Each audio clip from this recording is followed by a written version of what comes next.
your position up on an iceberg, I have a present for you. I'll come by if I have time. Sure, whatever. If you have time for me in your busy social calendar.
satellite hasn't passed by in a while.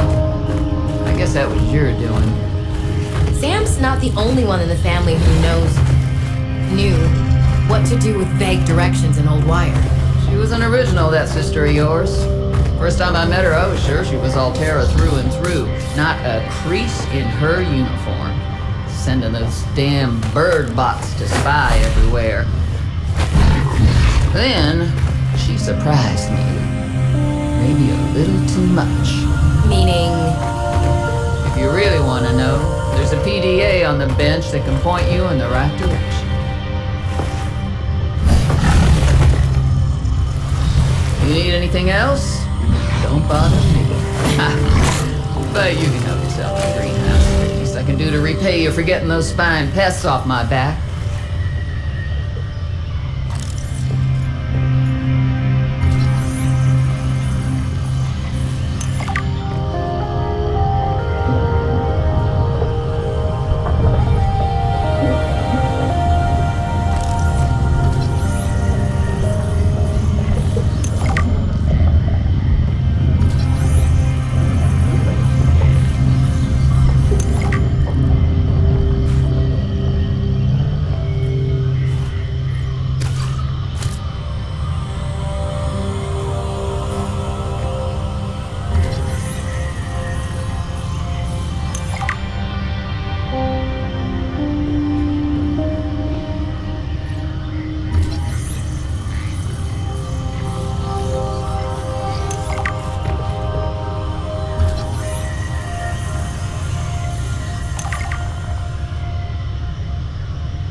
I've already synthesized an antidote and stashed it in a cave.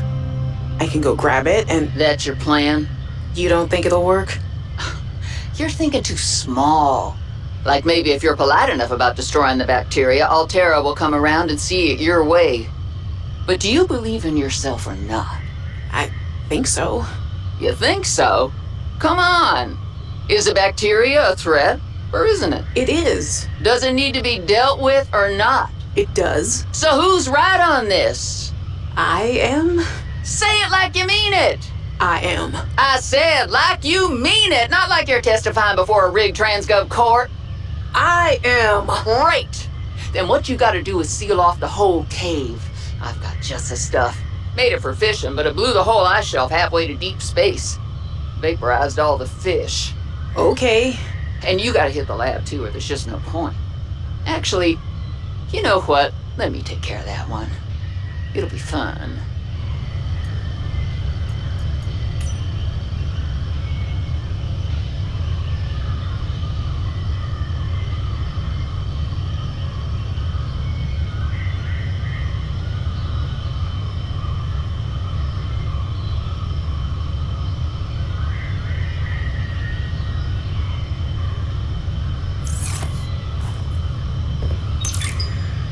All right, Marge, old girl. We hate this greenhouse, so here are some pointers to remember so we never have to do the worst parts again. Too bad you can't fight malnutrition by hunting it down and killing it. So, first thing, insulation. First few nights the soil was rock solid. Ended up having to insulate the damn place with dehydrated kelp. Adding a thermal mass helped too. Heat from barrels of water. Probably should have just eaten the damned kelp. But nope, my body was craving a salad. Wish I was just made of exosuit. Next, grow lights were a must-have. Gotta admit, I felt pretty proud of my first full crop of lettuce. Fed half of it to Preston. That snowstalker will eat practically anything. Always spits half of it out, though. Another thing we have in common. The slobbery green mess makes good compost.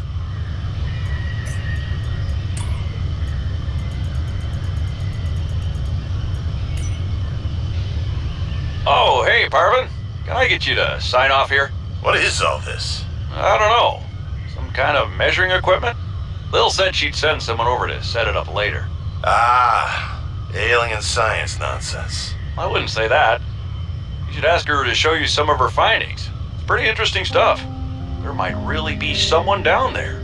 You ask me, the scientists have too much control over here. What? I'm serious. Look around you. This mining facility extracts every mineral your scientists use to make their equipment. Their bases, their scanners, even your little sea trucks. I wouldn't call them little. Do you know the name of a single person who works down here? Well, I know you, Parvin. Tell Lillian she's wasting her time. There's nothing down here but workers, and we already know we don't spark her curiosity. Something out here with way too many teeth. Oh man, where did it go? Where did it go? Things with teeth don't just disappear. Sit and wait for you to let your guard down. It's gonna dart out of the shadows and get me. I bet if I eject the cargo modules, it'll give me some maneuverability. Cheese on a cracker. Saw me. Managed to eject the cargo modules and hide. Sitting here with the lights off, sweating through my shirt. I'm not gonna get pooped out of the back end of a sea monster to save Alterra some money. Manuel, not going to be happy. Not one bit.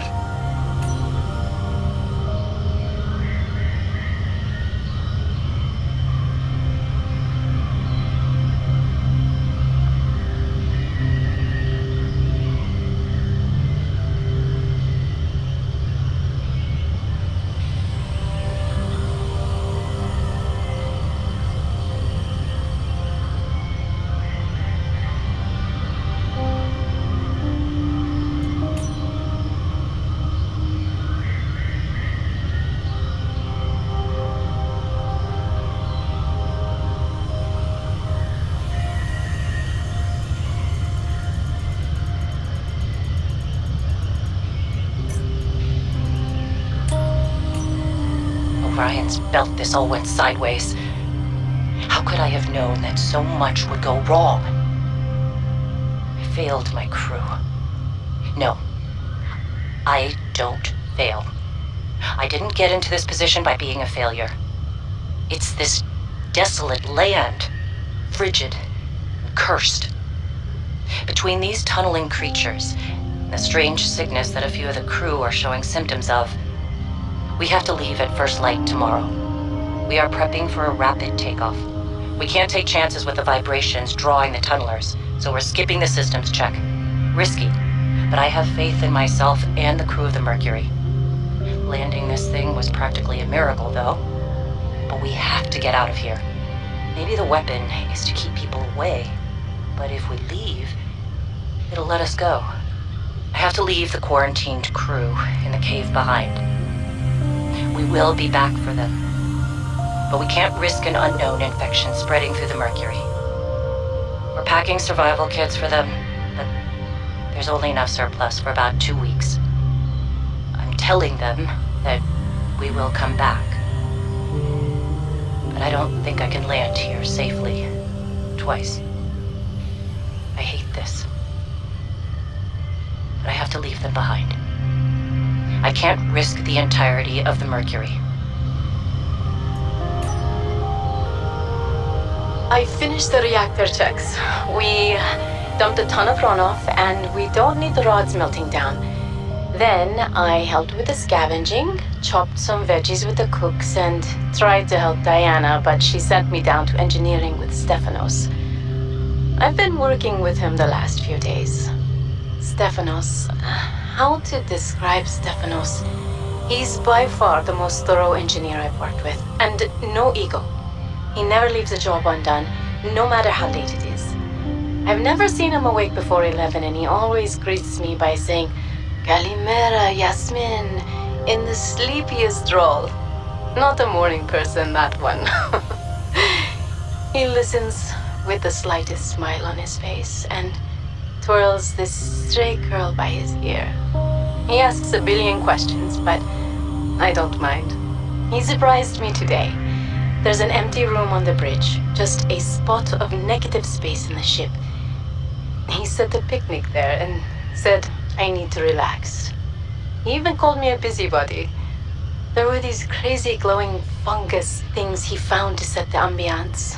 The most exciting part, though, drum roll, he can jailbreak fabricators.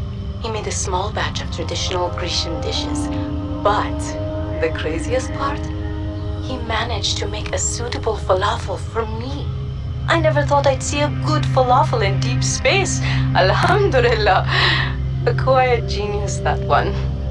This planet may be a cold mistress, but maybe it isn't so bad.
You can look all you want. There's more to Marguerite than any damn fangled gadget can see.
again.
A fortnight into our voyage, I was more or less living inside the creature's ribcage.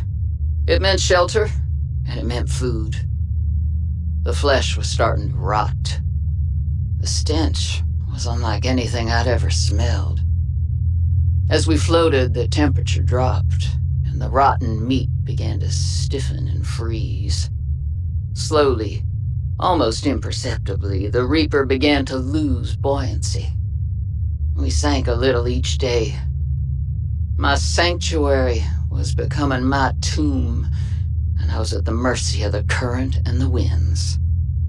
Until one day, I saw a smattering of penguins in the distance. Swimming birds usually mean solid land of some kind. I was lucky. The winds followed their path. Hours later, I saw a blessed sight. An unmoving cloud sitting upon the water. Land. It renewed my spirit as I watched the land get closer and closer. The Reaper slowly sank, but I was no longer worried. When the Reaper finally sank below the water, I was close enough to lazily swim my way to shore. I made a note to come back for the Reaper's skull. I didn't ride the beast for 3 weeks to have no proof. Land never felt so good, even in this Arctic hell.